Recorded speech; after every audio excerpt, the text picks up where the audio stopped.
Então vamos falar de projeção vocal e intensidade, tá bom? Então assim, a intensidade da voz eu vou fazer forte e fraco, ó. Vou fazer um forte totalmente na garganta, sem projeção. Ei! Tá aqui embaixo, tá? Agora eu vou fazer o mesmo ei, sem gritar, com projeção. Ei! Ei! Ei! Ei! Qual foi a diferença disso? Intensidade, o forte e o fraco vai depender diretamente do quanto de ar que vem do pulmão e o quanto as duas preguinhas estão fechadas. Então o ar vem por baixo e eu grito. Repara que quando você dá risada, a sua barriga vai fazer ha, ha, ha, ha. Sua barriga vai contrair. Se você é magrinho, então a sua barriga vai contrair para dentro. Ha, ha, ha, ha, ha. Porque a natureza é sábia, ela sabe que você precisa de ar, você vai rir alto. Você está tomando tua cerveja com teus amigos, você vai rir baixo, né? Você vai rir forte, então a natureza te ajuda. Ha, ha, ha, ha. Fica até com dor na barriga de tanto rir, né? Então a intensidade está diretamente ligada à pressão subglótica, subpregas vocais. Então, quanto mais tiver pressão aqui embaixo, hey, mais eu gritei. Mas eu gritar não significa que a plateia vai me ouvir bem. A pessoa que grita, a voz dela funciona como se fosse uns fluxos assim de som, ó. Uma coisa pontuda que não preenche todo o auditório. Projeção não tem relação com aquela pressão que eu te falei, da relação ar, fluxo de ar com fechamento. A projeção tem a ver com a caixa de ressonância. Então, por exemplo, eu vou pegar um violino de qualidade e um violino vagabundo. Por que o violino de qualidade, um Stradivarius, por exemplo, por que ele dá aquele som tão bonito? Porque a madeira é de boa qualidade. Então, a madeira entra em ressonância e dá um som muito mais bonito do que aquele violino que tem uma madeira que não presta, tá?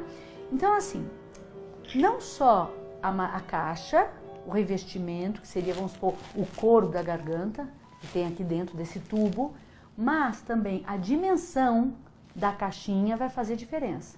Para que as pessoas escutem lá no palco, eu preciso que a minha voz tenha brilho. Eu preciso que a minha voz tenha brilho. O que foi que eu fiz? Eu diminuí caixas. Eu não abri tanto a boca, eu não levantei tanto a minha campainha, eu não abaixei tanto a minha laringe. Eu diminuí um pouquinho. Eu não levantei demais, porque lembra que levantar demais dá brilho, mas faz mal. Tá? Eu levantei um pouquinho, abaixei um pouquinho, diminui a caixa. Por exemplo, olha, a Flow Phonation, que é palato alto e laringe baixa, é como se fosse essa garrafa de saquê aqui, vazia. Então eu vou fazer com que as pregas vocais façam um som, e esse som vai corresponder a isso aqui. E vou jogar esse som, que é um ruído cheio de frequências misturadas dentro dessa garrafa. Então você vai ouvir o som. Deu um som grave. Por quê? Porque daquelas frequências que saíram daquele som que eu produzi, física acusticamente falando, a onda sonora que vai se encaixar aqui, que vai ser reforçada, é uma onda grande, onda de grande comprimento de onda. E isso vai dar esse timbre grave pra gente, porque onda grande é som grave. Por outro lado, se eu encher essa garrafa de água, agora eu vou encher a garrafa, vai ser a mesma. Por outro lado, agora a garrafa está cheia de água até aqui. E eu vou soprar a garrafa. Então quer dizer que o espaço agora aéreo de caixa de ressonância é esse aqui. Então a onda que vai encaixar aqui vai ser uma onda pequenininha. Quer ver o que vai acontecer? Ó. O som ficou com um timbre mais agudo, uma qualidade mais aguda. E aí o ouvido humano, ele é sensível para agudos, não é para graves. Então esse brilho que é dado na voz é dado pelos harmônicos, que são aquelas notas, aqueles tons que vêm junto ao meu tom de fala, de base, que vai ser amplificado aqui e vai sofrer a ressonância. E aí então minha voz sai brilhante. Então, ó, janeiro, fevereiro, março, abril. Janeiro, fevereiro, março, abril, eu não mudei de tom. É a mesma coisa. Eu só mudei a forma da caixa. A caixinha pequena me deu brilho, a caixa grande me tirou o brilho. O tônus da parede também faz diferença. Se eu tiver, por exemplo, dois tambores idênticos, são idênticos, Eles têm a mesma dimensão, mesma forma, tudo igual. Só que um é de lata, de aço, e o outro é de madeira. Eu vou bater num e bater no outro. Qual é o que vai ter timbre mais agudo? O de lata. Por quê? Porque eu bati aqui, a caixa é grandona ou pequena, do mesmo tamanho da outra, mas a parede é dura. Então vai ter um reforço de harmônico mais agudo. Então o som vai ser mais brilhante do tambor de aço. Da mesma forma, se eu tiver dois tambores de boca igual, só que um é de dimensão pequena e o outro é de dimensão longa, os dois são de aço, vamos dizer. Eu bato nos dois, qual vai soar mais agudo? O de caixa pequena. Vai soar mais, o pandeiro vai soar mais agudo do que o tambor, né? Mesmo que eles tenham a mesma parede. Então, caixa pequena e parede rígida dão brilho. Caixa grande e parede flácida tiram o brilho. Então, para falar no dia a dia, caixa grande e parede flácida. Para falar no teatro, caixa um pouco menor e parede mais tônica para eu projetar. Por isso que a gente aquece a voz para chegar nesse lugar e depois a gente desaquece a voz para voltar para a voz da economia, que é a Flow Phonation.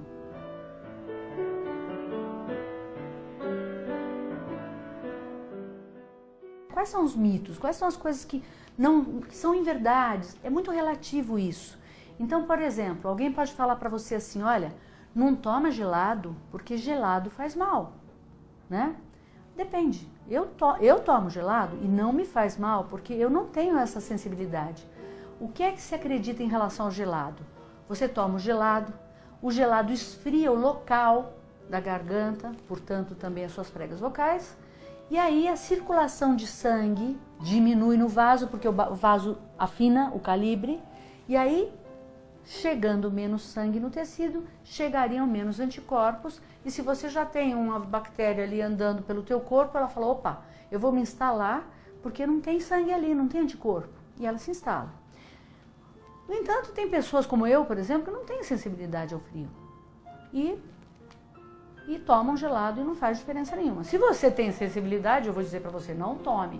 Agora você fala assim, mas coisa chata, eu não quero ter sensibilidade, então eu vou dizer para você, então desensibiliza. Como? Toma o gelado, toma o gelado, toma o gelado até você desensibilizar, né? Mas só que você vai passar por muito sacrifício. O mel, por exemplo, você vai dizer que mel faz mal para a saúde, faz mal para a corda vocal, para a prega vocal? O mel faz bem para o corpo inteiro. O mel tem propriedade antibiótica, né? O mel é importante, só que não tome mel antes da performance. Por quê? Porque o mel forma uma película sobre os tecidos da mucosa, o lábio, tudo. A saliva, a secreção fica mais grossa. Ele recobre. E a saliva ficando mais grossa, a secreção que está em cima da prega vocal também fica mais grossa. E aí a prega vocal fica mais pesada e você vai atuar.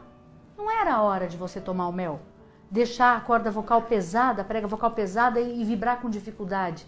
Era a hora de você tomar o mel e ir dormir, descansar, para que aquele mel ficasse recobrindo as suas pregas vocais, para que as secreções da noite que pingam sobre a prega vocal, quando pingassem sobre a prega vocal, iam encontrar uma camada protetora, como se fosse um óleo ali, que é o mel, e iam te proteger.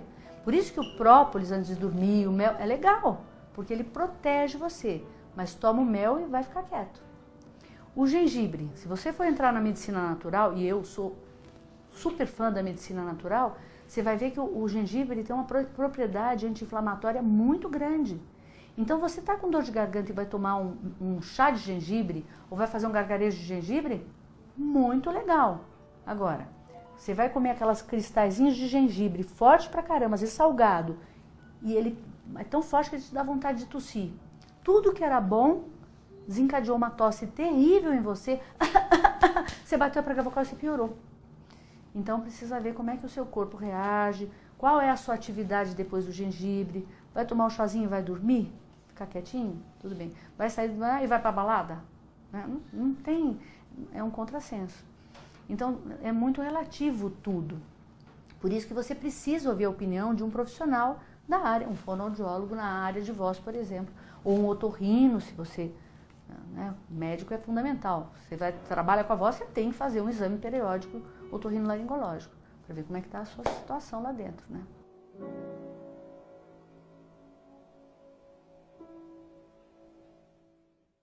Primeira coisa é a boa alimentação. Nós alimentar saudável, agora tem produto orgânico, entra nos orgânicos, é mais caro, mas vale a pena, tá? Tudo que vai te dar saúde geral do teu corpo. Se você tem boa saúde corporal, mental, você vai ter boa voz, tá? Isso é a primeira coisa. Hidratar, muito líquido, mas não pode passar de 8 a 10 copos, porque senão você começa a dar sobrecarga no rim. Então, às vezes as pessoas, eu tomo, o cantor principalmente, chega aqui com garrafa, litros e litros e litros e litros. Não pode tomar demais. Tudo que é demais, em excesso, é ruim. São 8 a 10 copos de água por dia, de líquido por dia. Do contrário, você causa sobrecarga renal. Não ficar falando o dia inteiro em ambiente ruidoso, aberto, falando alto, abusando. Cuidar do seu instrumento. Você é um profissional da voz, você é um ator. Não fica abusando, rindo alto. Sono é fundamental. Repara, você está com sono, você dormiu mal à noite, tua performance vocal é péssima. Muito ruim. Assim como o seu corpo inteiro está mais cansado, prega vocal também. Falar na Flow Phonation, que é essa voz vertical. Basicamente é isso, não abusar da voz. Basicamente.